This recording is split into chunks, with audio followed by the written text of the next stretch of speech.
And you're just in time for yet another insightful and educative edition of CSA Brigade, a show that touches on matters governance and the general political landscape here in Kenya. Now, half the time, Kenyans continue to feel that the author of their economic problems is none other than the black man. They consider their fellow Kenyans in leadership positions as the modern-day colonialist. How true are their statements? We'll be breaking that down in a few with none other than Herman Manyora. My name is Richard Mwenje. Such a pleasure to have you on this particular edition of CSA Brigade. Sir, great to see you. Today we are talking about such a crucial bone of contention in here. Imagine fellow Kenyans in Vihiga, they feel that the white man was better off than the black colonialist. Their leaders, their current leaders. Wait, let's start from in here. Are you trying to say that neocolonialism, as they are suggesting out there, is still very present with us? Of course. There are indicators that the white man left, but left some few Remnants. wicked black men in charge. Come on. Yeah. Let's begin from this. The reason why they are having this feel as though that lot of Kenyans are children of a lesser God is because they continue to have less decency when it comes to matters dignified living. Therein we've seen many sprawling slums in Kenya, Mkuru kwa Jenga, Mkuru kwa Kayafa, and all those Kondele slums therein. We are gravitating towards attaining the SDGs, Sustainable Development Goals, on proper living, decent living, water, hygiene, and sanitation. 59 years later after independence, when you look at Kenyans have little access to water and even clean toiletries therein, what does this make you feel from a general landscape? Is it that we don't have the capacity to afford the minimum? First, let's begin by people saying life was better under colonial administration. You see, things are becoming tougher every passing generation. So if you want to compare the past and today, you'll always think, there are people who say life under Kenyatta was very good. There are people who say during Moi things were very good. There are people who say Kibaki's time. You can see it's a pattern that every passing day introduces new challenges.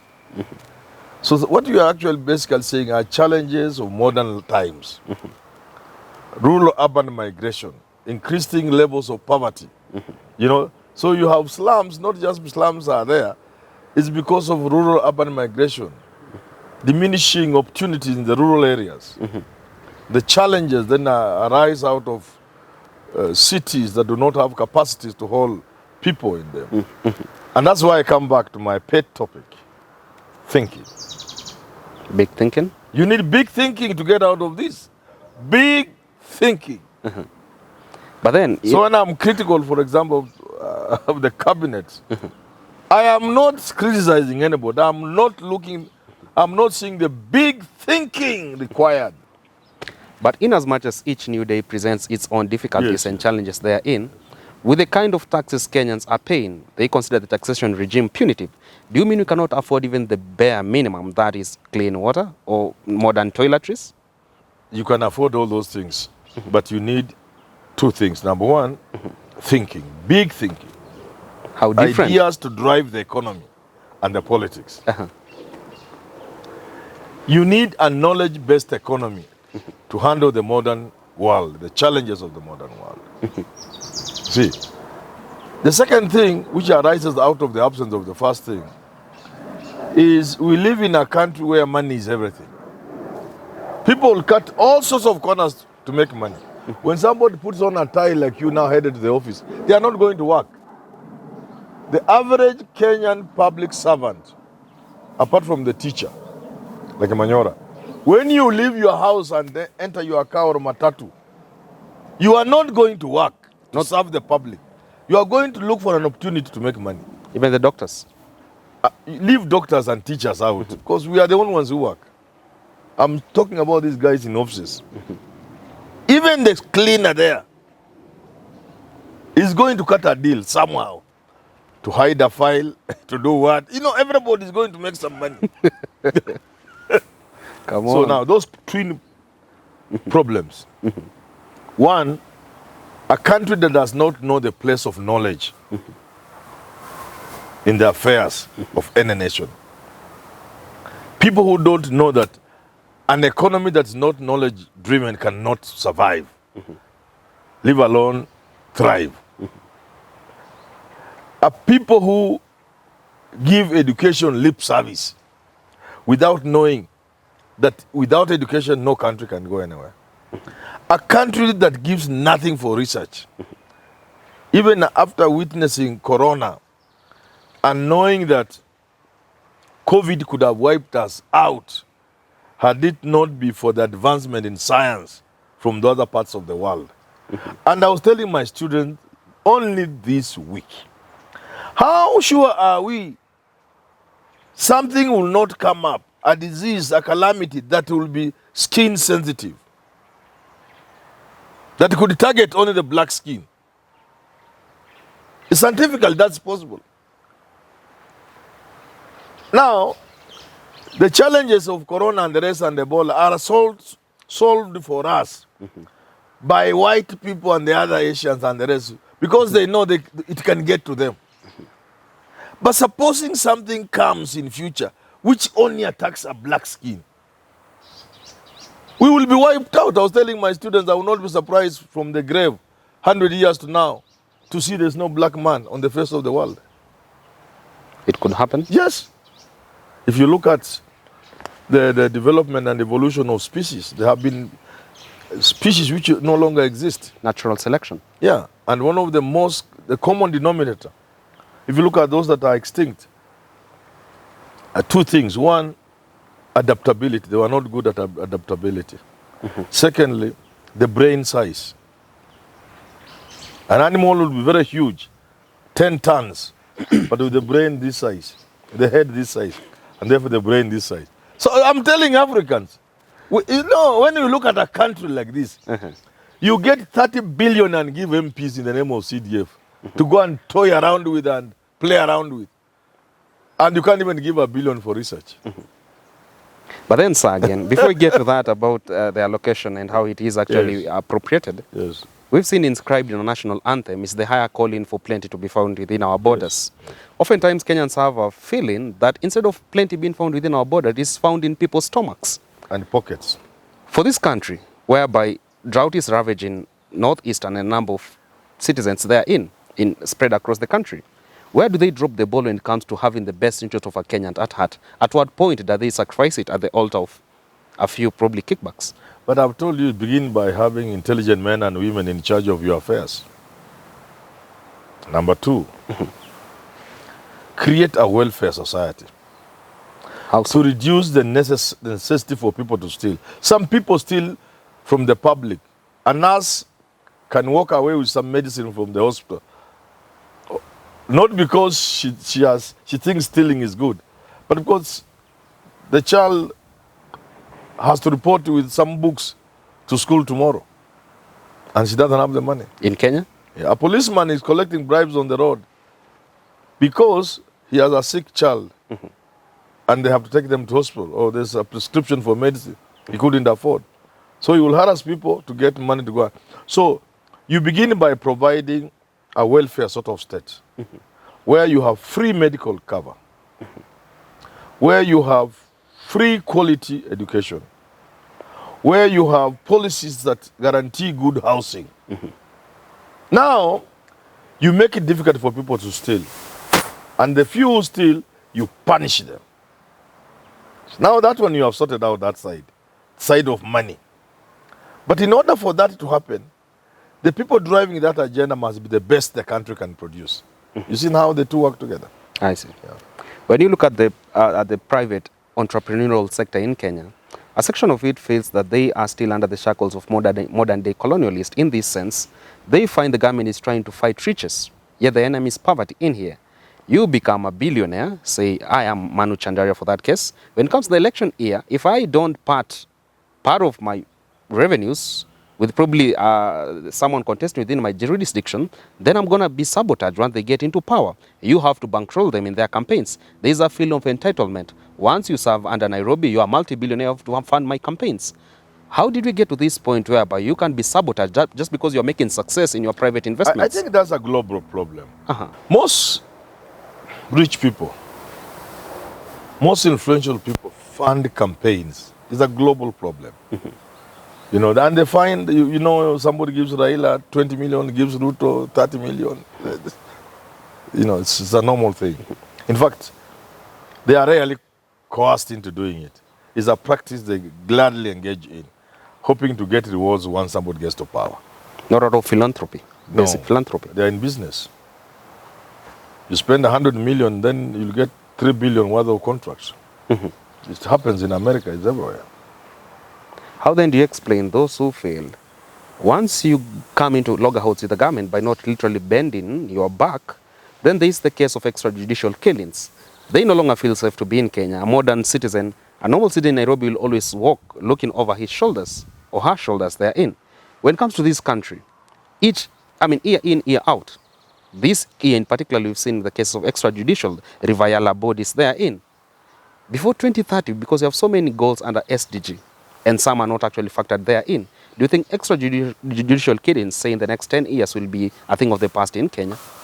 I know people kill. I know people have been killed, and I know people have lost loved ones. But I would not want to give blankets Condemnation to the police or the state. Because if the state made it its business to kill people, forget about the 20 bodies you are saying. There could be hundreds and thousands of bodies. in the forests. Secondly, it is not always true when somebody has been murdered.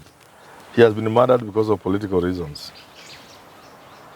People also go with people's wives, and somebody can kill you because of their wife. Not political activism? No. People also enter into business deals, and you should change others, and they kill you. In Ngong, it used to be very popular for people to be killed because of land. So let's not see everybody in Rivayala and see government in it. I'm not absolving government. I know governments can do these things. If America can take people to Guantanamo Bay and stuff like that, governments can do all manner of things. I know that. But what I'm saying, it is not always true that every time you find a floating body with a bullet, that bullet has come from a government gun. No. It's not always true. But, again, we have had people like Alston, the UN rapporteur on this kind of things, who came here and they identified a number of issues where government was engaged in this kind of things. And I think, to give government credit, these things are becoming less and less. And they are complex. Sometimes even if the police kill people, it is because maybe the police were in cohorts with some criminal and the police fear the criminals could be arrested and that could be traced. These are small criminal things. But by and large, I think government so far has been doing well. I see. We would urge government and those in power not ever to consider taking a human life. It's not worth it. It's not worth it. There's nothing you can want so bad that you want to kill a human being for. What is it? If it is money, people have had money for thousands of years. They have left this money here. And the chances are anybody who can kill for money will already be a billionaire. Already has money he can never finish. There are people with money, even if they were to eat 100 million per day, they will never finish their money. So killing for money when you have more than you can use is actually, you are an animal. And in politics, even if you kill because of politics, what is power? We have had powerful people, man. We have had Roman emperors. We have King Julius Caesar. We've had Gaddafi. We had Solomon in the Bible and King David. So who are you? Maybe a president of a cheap country.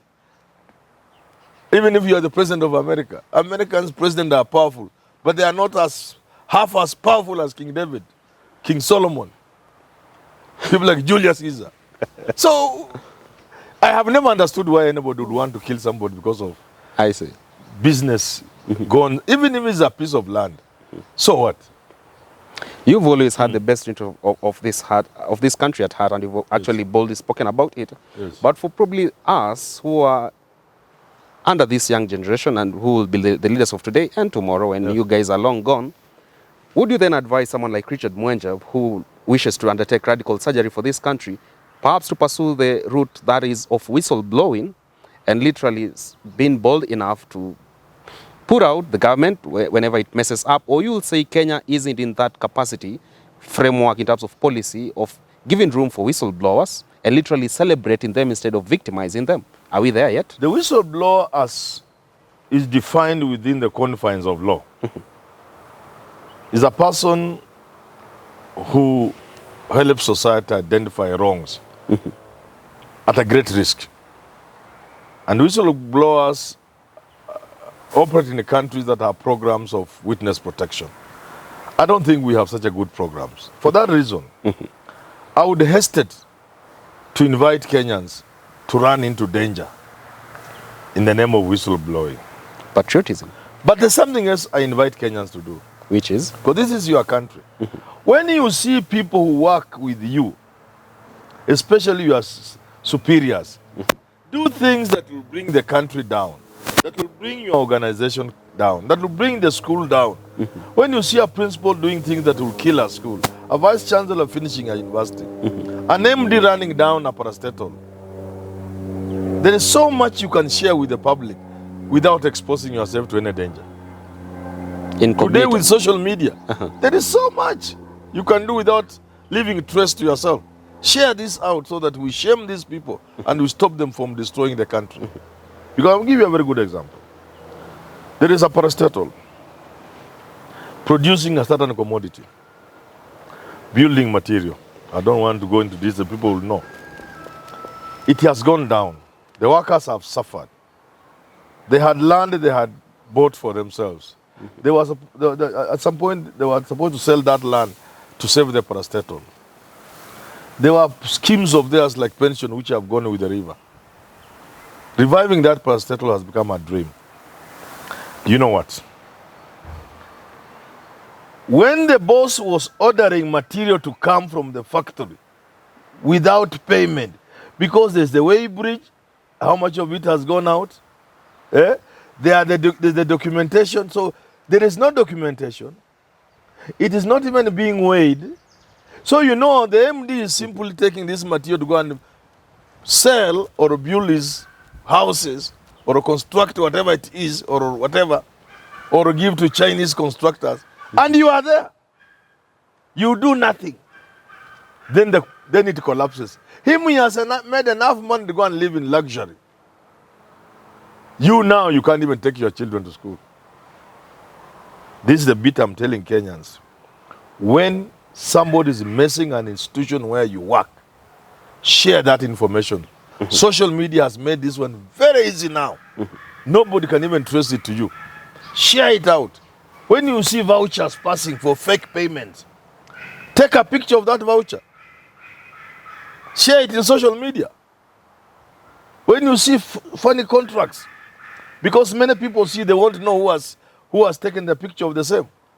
Chukua picha, tumia loba talai, tumia nyakudi. Question is, once you've done so, yes, and actually the matter is in the public domain, it is taken to the court, but then again, justice administration is the subject of questioning in Kenya. Get there. Not everything will get to court. If somebody was about to do something shoddy and you share it in social media, he's unlikely to continue. They'll fear. I see. That's what I'm talking about. Alternative avenues. Yes. All right. Well, that's actually the point where we wrap it all together on this particular edition of Siasa Brigade, talking matters why Kenyans feel that they are still lagging behind. Some actually feel they are still in the colonial era because they see that they are still under the shackles of the modern day, colonialist. That is a fellow black leader. I should put it in that way. In terms of resource distribution, is still quite unfair out there. In terms of balanced regional development, little is still felt. So how better can we turn this situation around? Herman Manyora has actually shared the best nuggets on how to go around that issue so that we address it today, if not yesterday. Until next time on Siasa Brigade, my name is Richard Mwenje. Always a pleasure to have you on board.